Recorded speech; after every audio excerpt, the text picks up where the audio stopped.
9 donut barangay sa Distrito 2 gipasidunggan 15 million pesos worth of infra projects alang sa matag barangay gisa ni Kong Ando isip pasalamat sa ilang bugos ng suporta. Gitutukan ni Bernal Texon ng mga balita. Ani ang report. Makapadasig o makalingaw ang ipahigayon nga eksklusibong panagkatigom dili lamang dugay dito sa sulod sa Hamugaway nga Grand Pavilion Events Place nga gi-organize ni Misamis Occidental 2nd District Representative Sanso Fernando Fuentes Uaminal nga iyang gibansagan nga The Fellowship with Donut Barangay. Diin kini ang gitambungan mismo sa mga local chief executives sa Osami City, Don Victoriano, Clarin, Tudela ug Sinakaban. Ilabi na gayod ang siyam ka mga pinasidunggan nga mga barangay kapitan, mga barangay kagawad, sekretaris ug barangay treasurer sa Sangay Dako, Dalapang, Gingguna ug Mentering sa Osami City, Pinasyo ug Sibasi sa Clarin, Lake Duminagat sa Don Victoriano ug Dinas ug Kulupan Alto sa lungsod sa Sinakaban. Lakip usab sa mitambong sila si Osami City Mayor Attorney Sam Norman Puentes, mga konsyales sa Dakbayan sa pagpanguna ni Vice Mayor Simplicia Baby Neri ug ang partner ni Kong Ando nga si Dr. Princess Sis Sardin. Ang panagkatapok may usa ka simpleng selebrasyon ug pagpasalamat ni Kong Ando ngadto sa siyam ka mga barangay officials nga nahisgutan sa unahan gumikan sa ilang dili mahamay-hamay nga kontribusyon sa iyang second tsunami victory sa nakalabay nga May 2025 elections. Diinining siyam ka mga barangay dunat lamang ang napupo o zero vote ang nakuha nga botos sa kaatbang ni Kong Ando sa posisyon sa pagka-kongresista sa distrito.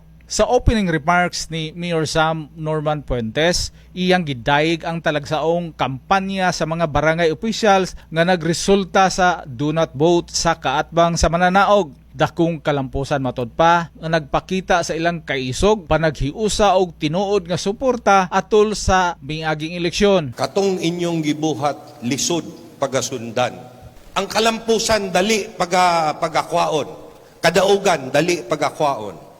Pero dili dali ang inyong gibuhat nga tanan nga ang kontra ni Congressman Ando inyong gisiro. Dugang pa ni Mayor Sam, kini nga panagkatigom ang ayan nga pagailhon ug takos nga hatagan og pasidungog. Ingon man ang barangay nga mihimo sa paghatag og 100% nga boto ngadto ni Kong Ando sa nakalabayng eleksyon. So, katong inyong gibuhat, angay natong pagailhon, angay natong pagatagaan og pasidungog. Maunang ani atit kita karon dire niining hapona. Sa ngalan sa siyam ka mga donut barangays, ang barangay captain sa barangay Sangay Dako nga si Osami City Councilor ug EBC Vice President Honorable June Carlo Morellon mihatag usab sa iyang mensahe nga matud pa niya ang pagpanerbisyo sa matag barangay na himong sayon tungod kay adunay mga maayong lideres nga nagpangga kanila. Pero tungod kay naka-leader ta og maayo nagpangga gid nato nahimo natong sayon ang pagpanerbisyo sa barangay, di ba? Believe kay ko sa barangay nga nakasiro kay maura ni ang atong ikabalos ikapasalamat sa ato ang leader nga naningkamot ko pud para nato o para sa atong mga katawhan. Samtang sa laing bahin, mihatag usab sa iyang mensahe si Mayor Delio Luod sa munisipalidad sa Sinakaban, din iyang gisaysay giunsa sa pagkabuot sa duha ka mga barangay sa iyang munisipalidad ang maong kalampusan. After sa eleksyon, nakita na ko nga dunay duha ka barangay na ka-zero sa Sinakaban. Nangutana ko sa mga tao, unsa inyong gihimo nganong nasiro ang kunta ni Kong? Ingon sila nga dili na istoryaha mayor unsay among gihimo.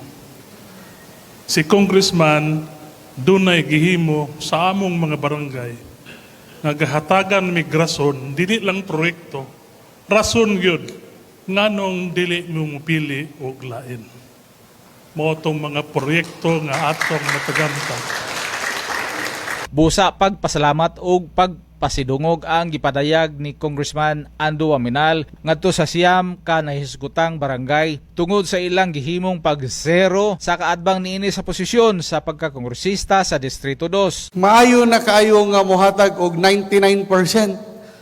But inyo yung gitodo-todo nga inyo yung gi-zero ang kontra. That is why karon gusto ko nga personal nga magpasalamat kaninyong tanan sa inyuhang magic nga gibuhat. Gisaysay usab ni Kong Ando ang mga programa ug kung giunsa niya pagpalapad sa mga serbisyo ug inisyatiba nga gisugdan na niyang daan sa dihang siya pa ang mayor sa Dakbayan sa Osamis ug karon napalapda na sa tibuok Distrito 2. Ingon nga pagpasidungog sa ilang ligon nga suporta, gihatagan ni Kong Ando ang siyam ka mga barangay og tag 15 milyones ka pisos nga pondo alang sa ilang napiling proyekto matag barangay nga mokaba sa kinatibuk-an kantidad nga 135 million pesos nga gitumong sa tinuod nga tinguha sa katawhan diin ang komunidad mismo mopili sa mga prioridad nga proyekto sama sa infrastruktura, kahimsog, edukasyon, supply sa tubig o panginabuhian. Muhatag lang ko og gamay nga premyo no kada barangay karon no makadawat og tag 50,000 pesos para sa inyohang pag-Thanksgiving. Subay niini, way kabutangan ang gibating kalipay sa Barangay Kapitan sa Dalapang, Lake, Duminagat, Pinasyo ug Barangay Dinas sa pasidungog nga ilang nadawat gikan sa atong manggihatagon nga kongresista. Wagi kabutangan ko kalipay rong hapuna. Kaya wala ko damha nga usa ko sa napil ani nga malipay sa ato ang pinalanggang Congressman Ando Waminal. Ang mga kabarangayan nga nihatag og full support sa nakalabang eleksyon, iya pong gitagaan og pahinungod, pahalipay sa gihimong effort sa matag barangay. Na nga usaman ko sa napil ini, dako gigay ko kalipay. Kay gitagaan ko og lain na pong higayon ni Congressman Ando sa pagserbisyo sa barangay nga makahatag mi og maayong serbisyo gumikan kaniya. Nga iyang nahatag sa barangay dili lang kay nadungog kundi nakita gyud sa katawhan mo na nga isip subli sa kaayo sa ato ang congressman ang mga katawhan dili na lisod kay nato hangyoon masabton nga mosuporta tas programa sa Team Asinso kay ato nang nakita ang mga kaayuhan dili lang kay sa mga proyekto apila sa mga programs wala nga dako kay kog pasalamat gyud nga naka-congressman ta og iniani ka aktibo o kakugihan. Mapasalamaton kayo ako og dako sa Congressman Second District Sanso Ando Waminal nga sa iyang gasa sa among pagpanikamot diha sa nangaging mga eleksyon nga nahimo ang among best nga may zero gyud. Munang mapasalamaton kayo kog dako sa mga gihatag niya pahalipay diri kanamo og uban sa akong mga kauban sa mga konseho nga tungod sa among pagpaningkamot paghatag og maayong pamaagi nga ang mga proyekto niabot sa amo ug among gipasalamatan pinaagi sa iyang pagka-congressman. Dako pasalamat sa among dawat karon tungod kay among pagsuporta sa among congressman Ando nga dako gyud kaayo sa among barangay. Tapos sa mga proyekto niya ta plus karon sa kasong gihatag niya namo karon. Salamat gyud dako. First time ginamo ni nahitabo na panahon nga kadat ni ngani.